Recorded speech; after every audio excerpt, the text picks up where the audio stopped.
Aprilia RSV factory APRC.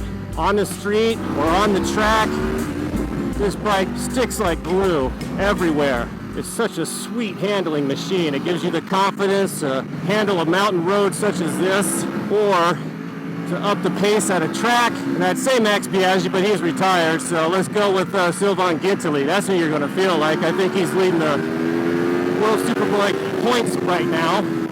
Yeah, they put some different calipers on the front this year. Some Brembo M430s, I believe, is what they are. And it gives it a much more linear braking feel compared to last year's model. Last year's had a lot more initial bite. It's not that these have less braking power, it just doesn't give you that front end slamming initial bite like last year's did. It's much more, you get a little pull on the lever, a little brake. The more you pull, the more braking you get. It's a good feel. I like it.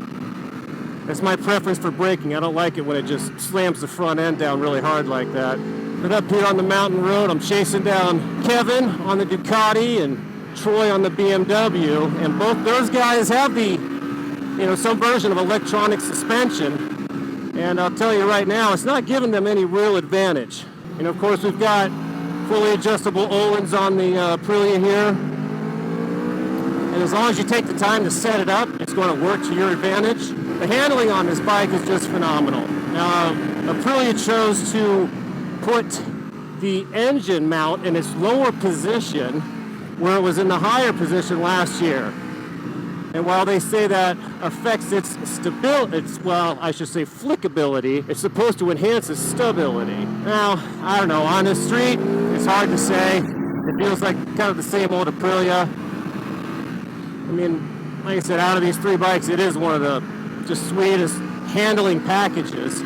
Although the HP4 is definitely feeling better with the lighter wheels on it. My gosh, that really changes the ease of turning on that motorcycle.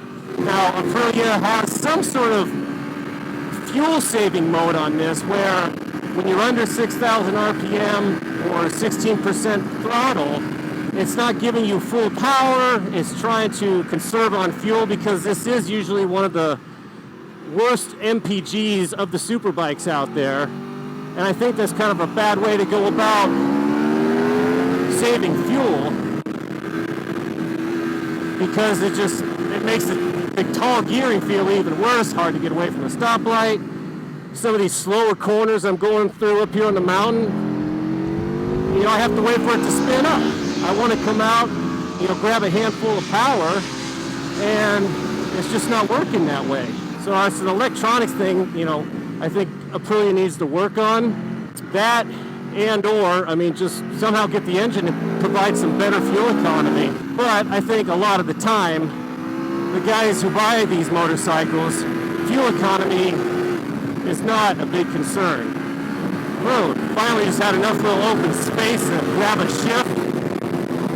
The Aprilia does come with a quick shifter mechanism, and that was nice. Just a quick little pop right into second gear, and boy, it felt good. Now, Aprilia did come out with a new engine for 2013, but the problem is we didn't get that engine here in North America. That's a European upgrade only. It's only supposed to put out, a handful more horsepower, but, hey, any horsepower you can get is always better. Now, something that is going to be talked about with these motorcycles as well is character, personality. And no doubt about it, that's something the Aprilia has. This V4 engine has a lot of personality, a great sound. It puts its power down really nicely. We've commented on the way the Aprilia puts its power down in years past. And this V4 engine still does that very nicely. Very controllable, especially out in a kind of canyon situation like this where you got to be a little bit more careful. There's a nice one on the brakes, man. They do have some good stopping power. But yeah, the way this engine lays down its power, very tractable, very user-friendly. It does just make you want to go quick, though.